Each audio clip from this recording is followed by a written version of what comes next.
Whoa. Okay, so you want to talk about AI making headlines?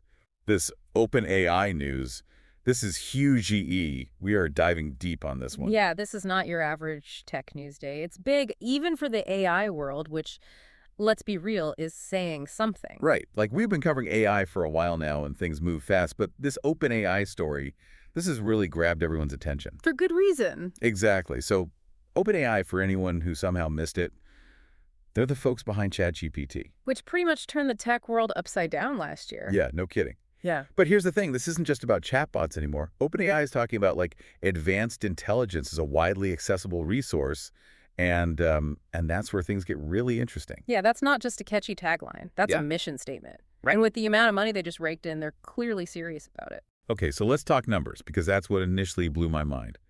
OpenAI just secured how much in funding? It was something insane. $6.6 billion with a B. $6.6 billion. That's Yeah. real Silicon Valley money right there. It puts their valuation, get this, at $157 billion. Hold on, I need to let that sink in for a sec. $157 billion. To put that into perspective, they were valued at $80 billion earlier this year. Yeah, so in a few months, they more than doubled in value. That's unheard of.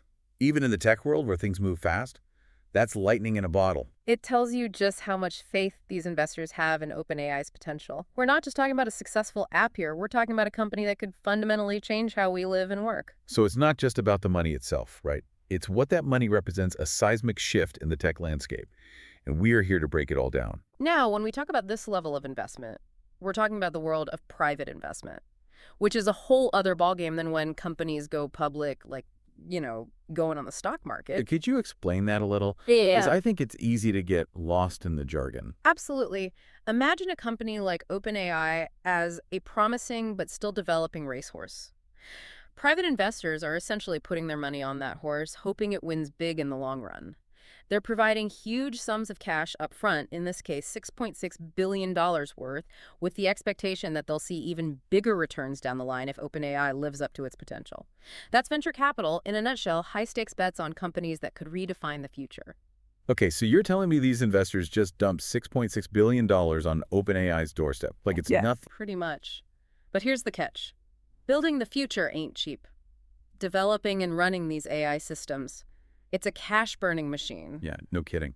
One of the articles we've got says just keeping ChatGPT up and running costs an insane amount of money, like daily. Try somewhere between $600,000 and $700,000 per day.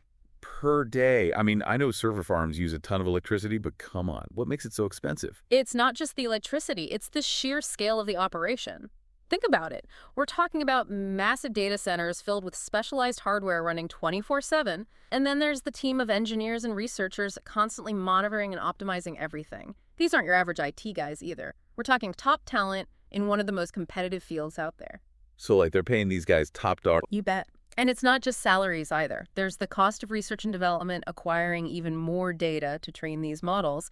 It's a constant arms race to stay ahead of the curve. And I'm guessing training these AI models, that's not exactly cheap either. No, sir. Training GPT-4, their latest language model, that reportedly cost them over $100 million. $100 million just to train it. Just for one round of training, mind you.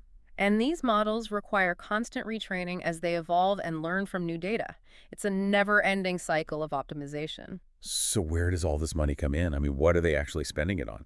Well, for starters, OpenAI has its sights set on some pretty ambitious projects. One of the big ones, developing cutting-edge video models. Video models. So AI that can not only understand and generate text, but also create and edit videos? Exactly. Think AI-generated movies, personalized educational content, even immersive virtual worlds that respond to your every move. Okay, now that's both incredibly cool and slightly terrifying. Yeah. What else are they pouring money into? Remember those massive data centers we talked about?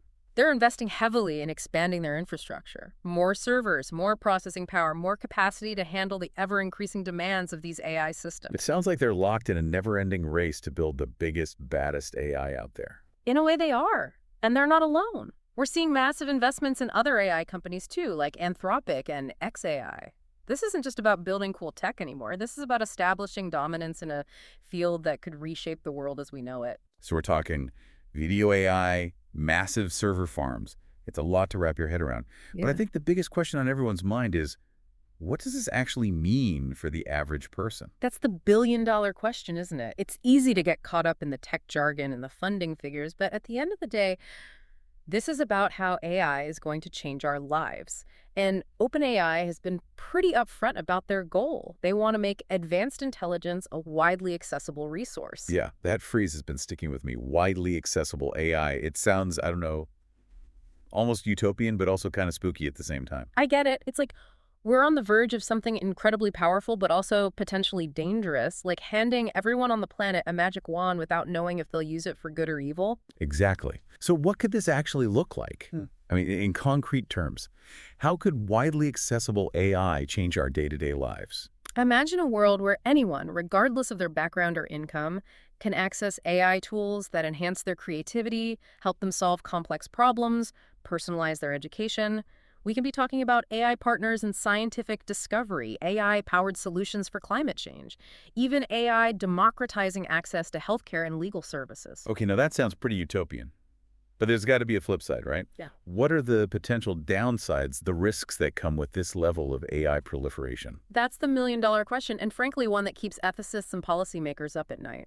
One major concern is job displacement as AI becomes more sophisticated and capable of automating tasks previously done by humans. Yeah, that's when everyone's worried about robots taking our jobs. And it's not just about blue-collar jobs either. We're seeing AI make inroads into fields like law, medicine, even creative industries. So what do we do? Hmm. How do we prepare for a future where AI is everywhere, ubiquitous, and potentially very disruptive? That's the challenge, isn't it? There's no easy answer. But I think a good starting point is education. We need to make sure people understand how AI works, its potential benefits and risks, and equip them with the skills they need to thrive in an AI-driven world. So it's not just about teaching people to code. It's about fostering critical thinking, problem-solving adaptability. Exactly. Those are the skills that will be in high demand as AI continues to reshape the employment landscape.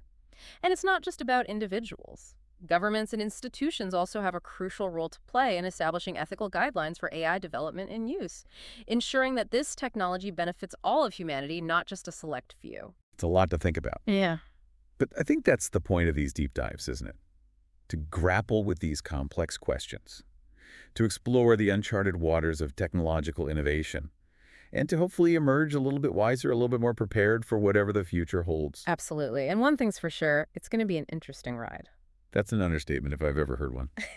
Well, on that note, we'll leave you to ponder the implications of widely accessible AI. Until next time, keep those thinking caps strapped on because the future is coming whether we're ready for it or not.